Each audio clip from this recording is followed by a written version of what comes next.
بسم الله الرحمن الرحیم. السلام علیکم. قدرمنې په ټوله نه مخکې دا خبره درته کوم چې دا حافظ نصیب شیراز صاحب ده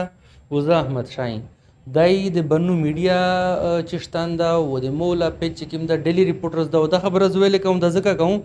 چې اکثر کسان چې مو سره میلاو شي به مونه د مهران موټر پښتنه کوي. زه خپله نصوره چوم و دای نه چای و هغه مهران موټر لا ویډیو د کړی د مونو د کړی هغه نه بعد قدرمنې حافظ صاحب سره ملاقات ضرورت و پښه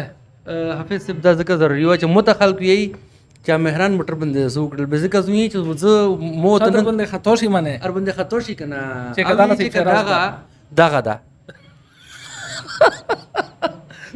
شا قدرمنې حافظ صاحب ته اول خو دعا وکړو چې الله رب العالمین دې په کاروبار شي برکات وچای و د میر ټوله سوشل میډیا ورونه ته د خدای پاک خپل یو کښلو بزنس یې ورکو. حافظ صاحب محترم ډیر خوشحال شوم چې ته ترتیب مولید و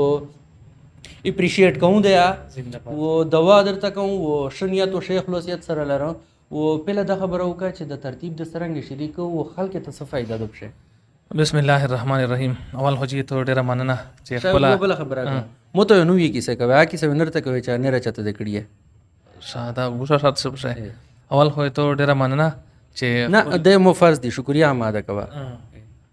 وسوي مننه مکو دغه خبره شریک شا دا شو د وکول چې روغ لایو کار غلن وکنه به تو سره بیا ګوشه حساب کېدله دا څه ویلا شو چې تو چې ګوشي خبره تا وکا شا هغه نه بعد دغه طرف ته چې کیما پردا ته وینه خیبر پراپرټیز و دغه شه دغه ترتیب دا چې دی کانینا کرینا مزکه سیک خرسای سیک کوخلی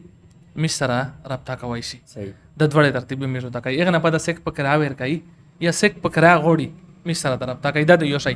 د ورسته چې کیما پردا لګې دی ته خیبر کمیټي دا د کمیټي پروګرام دا دا داسې پروګرام دا مشابه چې کته سوچوي ډیر کسان دا صحیح چې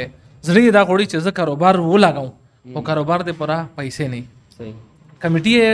قسمه حل اچي صحیح او زنه داسې کمیټیا دي چې هغه د شریعت خلاف دي جی او د مو چې کوم سیستم سیر کړه کنه دا الحمدلله د کراچي د بناوري ټاون د مدرسې فتوی مطابق دا مطلب کټوتی مټوتی اضافي شرایط نشته شان نشته پښه و قراندازي نشته پښه چا شاین نه هغه نشته پښه البته کمیټي و په قراندازي باندې کوي او دا هو قراندازي باندې خو ګورا چا خرمچ کا مشت سره پټای اخوند څه شاه حافظ بس لاند م پیکا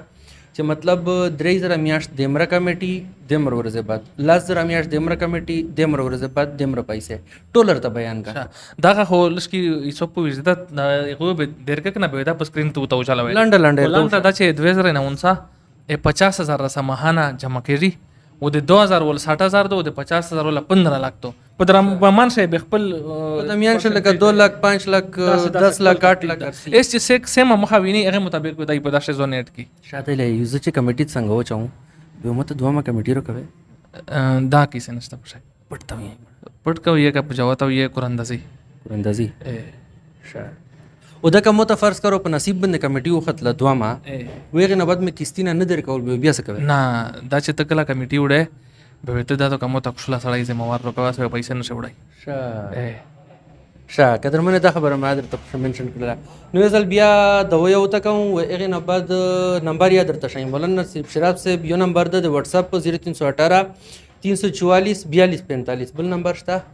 بل نمبر یې شته 0330 238 1259 په دا نمبر باندې تو سره رابطه سره کوي شي دا نمبر په سکرین سره چلیږي. حافظ صاحب مزاج لشکي غب شپ دتا خوند ور کوي او مو چیرې غب شپ ویډیو نه کړی مول چې زیان نه ګورو چې کوي شي کنه اجازه ته نه غوړه د خپل پامان